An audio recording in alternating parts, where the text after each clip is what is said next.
কিন্তু আর একটু কাজ করতে কর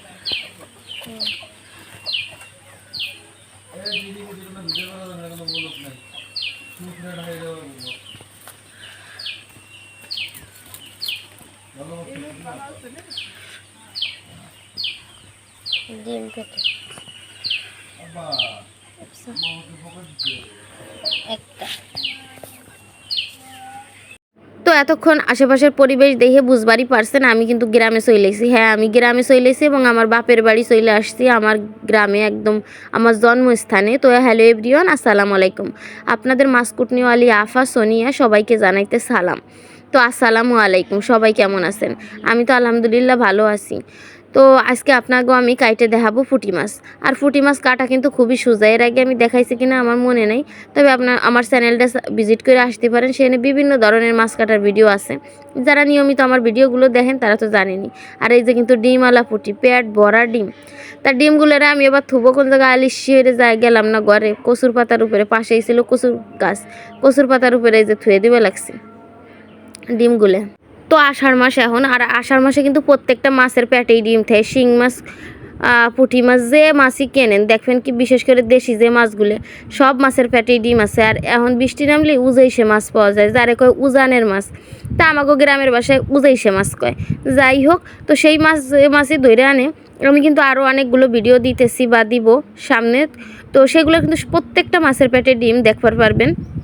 তো আজকে আমি কিন্তু একটা ভিডিও, মানে এর আগে আমি যে ভিডিওটা দিয়েছি শিং মাছ কেমনে পরিষ্কার করবেন ঘষে ঘষে, আমাকে বাড়ি যে দাঁড়ালার শান আছে সেই শানে উপরে রাইখে আমরা কেমায় ঘষে পরিষ্কার করি, আপনারা দেখতে পারবেন। তো আমার এই চ্যানেলটা তার জন্য কী করতে হবে, সাবস্ক্রাইব করে রাখতে হবে। যারা সাবস্ক্রাইব করে রাখবেন তারাই কিন্তু এইসব টিপস অ্যান্ড টেকনিকগুলো খুঁজে পাবেন। তো যাই হোক, আমি আবার কিন্তু আপনাকে একটু দেখাবার লাগছিলাম ডিম কী পরিমাণ হয়েছে দেখছেন। প্রথমে ভাবছি ডিমগুলো এরকম সব বাইর করবো, পরে এবার ভাবলাম না, ডিম বাইর করবো না। বড় বড় যেগুলো পুঁটি মাছগুলো ওইগুলো কাইটে, আমাগো দেশে কিন্তু পুঁটি মাছ কয় না, কয় ফুটি মাছ। আপনার আবার না বুঝে চুপ করে থাকেন না, জানি যে আপা কী কয়, ফুটি কয় দেশে, আমাকে গ্রামের ভাষায় পুঁটিকে ফুটি বলে, তাই সেটাই আমি বলছি, বুঝছেন। তো যাই হোক, আমি কিন্তু আপনাকে দেখাইতেছি, এর আগেও কিন্তু আমি দেখাইছি পুঁটি মাছ কীভাবে কাটতে হয়, খুবই সোজা। কিন্তু ছাই অবশ্যই লাগবে, কারণ ছাই না থাকলে আজ যাবে পিছলে, কারণ মাছ তো অনেক। আর ছোটো মাছ কাটা কিন্তু খুবই ধৈর্যের ব্যাপার, মানে ধৈর্য ধরে কাটতে হয়। আর গ্রাম দেশে একটা সুবিধা কি, যে ছোটো মাছ আনলে পরে অনেক মানুষ মিলে কাটা যায়, 4-5 জনে মিলে এক জায়গায় বসে গল্প গুজব করতে করতে কাটা হয়ে যায়। আর শহরে আসলে কি, সবাই তো আর এরকম থাকে না, যার যার বাসায় একা একা মানুষ থাকে, যার কারণে কিন্তু শহরের মানুষরা একটু ছোটো মাছ কমই খায়, বেশি বড় মাছ খায়। যাই হোক, অনেকে আবার খাইতেও পারে, আমি মানে আমার অভিজ্ঞতা থেকে যতটুকু দেখছি সেটা আপনাদের কাছে বললাম। তো যাই হোক, তো আমার এই চ্যানেলটা যারা সাবস্ক্রাইব করেন নাই তারা একটু সাবস্ক্রাইব করে দিন, আর অলরেডি যারা সাবস্ক্রাইব করছেন তাদেরকে তো অসংখ্য অসংখ্য ধন্যবাদ। যাই হোক, পুঁটি মাছ কিন্তু আমার ভালো লাগে। এই পুঁটি মাছটা কড়কড়াইরে বাইজে তারপর দুন্দে লানাজ দিয়ে যদি চচ্চড়ি খাওয়ার মতো মজা লাগবে। সবার কাছে তার সব জিনিস ভালো লাগে না, আমার কাছে ভালো লাগলো তাই বললাম। তো যাই হোক, পুঁটি মাছটা কাটবেন কীভাবে, তো কাটতে হবে প্রথমে একটু সাইডারে মাহাই নিতে হবে, এরপর ল্যাসটা ধরে এফিলে আচার দিবেন।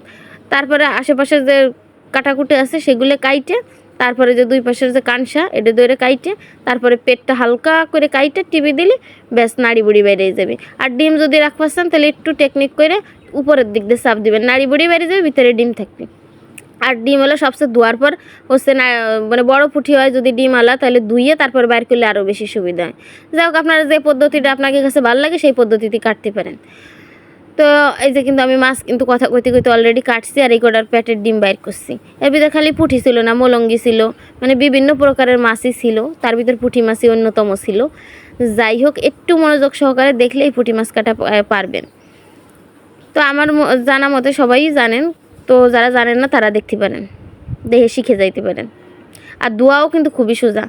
তো এই সালনে করে ধোয়া আরও সহজ, আর বর্ষাকালে গাটে নিয়ে ধুইতে বাড়ি সোজা। আর কিন্তু যারা ট্যাপে ধুবেন, মানে শহরে বেসিনের মধ্যে ধুবেন, তারাও চাইলে পারে এরকম ছোটো ছোটো বাঁশের সালন কিনে রাখতে পারেন বাসায়।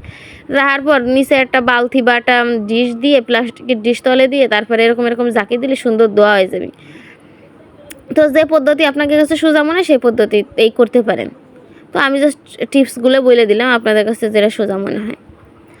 তো আমার এই মাছ কাটা আপনাদের কাছে কেমন লেগেছে অবশ্যই কমেন্ট করে জানাবেন, আর যদি ভালো লাগে তাহলে আমার চ্যানেলটি আবারও বলি সাবস্ক্রাইব করে দিবেন। আর অলরেডি যারা সাবস্ক্রাইব করছেন তাদেরকে হৃদয়ের অন্তরস্থল থেকে জানাই শুভেচ্ছা এবং ভালোবাসা। তো আর আপনারা এরপরে কোন ধরনের মাছ কাটার ভিডিওগুলো দেখতে সেটাও কমেন্ট করে জানাইয়েন।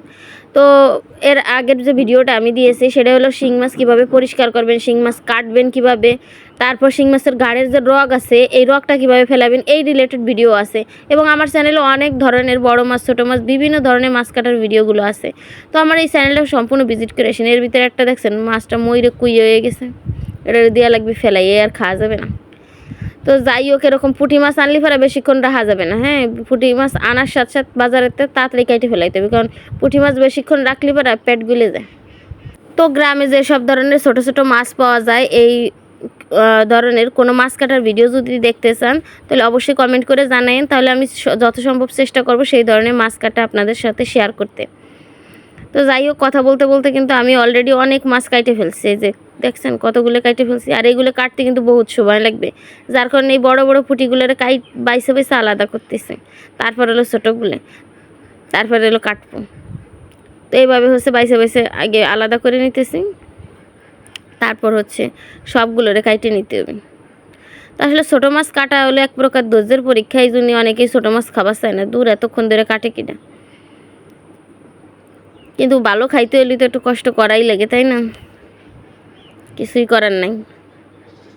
আর মাছই তো মাছই, যেই লেভেলে মাছই ধরছে চারপাশে মাছই, মাছ কুটপা বসলে মাছির সব আমদানি। আর এই সময় দেখবেন মশা মশা এসে কামড় দিবে, ছাই হাতে না পারবেন চট দিবার, না পারবেন সহ্য করবার, এই এলো অবস্থা। তারপরে আবার গ্রাম দেশে উঠেনে বসলি মুরগিতে এসে যে শুরু করে তাল বাহানা, এই পাশটা এসে সোমারে, ওই পাশটা এসে সোমারে। তো মাছ আমি একা কাটি নাই, সাথে আমার বড় কাকিও পরে কাটে দিছে, সে একটু পরে আইছে। তো আমি আগে বসে কাটতেছিলাম, আগে বসছিলাম কাটার জন্য। তো যাই হোক, তো আমার পুরো ভিডিওটি যারা দেখেছেন তারা অবশ্যই দেখে একটা পজিটিভ ভালো কমেন্ট যেই করবেন, আর হচ্ছে কোন ধরনের ভিডিও দেখতে চান সেটাও একটু কমেন্ট করে জানাইন, এরপরে আমি সেই ধরনের মাছগুলো কাটে দেখাবো। তো সবাই ভালো থাকবেন, সুস্থ থাকবেন, টাটা অ্যান্ড টেক কেয়ার। তো এখন এই মাছগুলো হচ্ছে আমি ধুবো এবং ধোয়ার ভিডিওটাও আপনাদের সঙ্গে শেয়ার করব।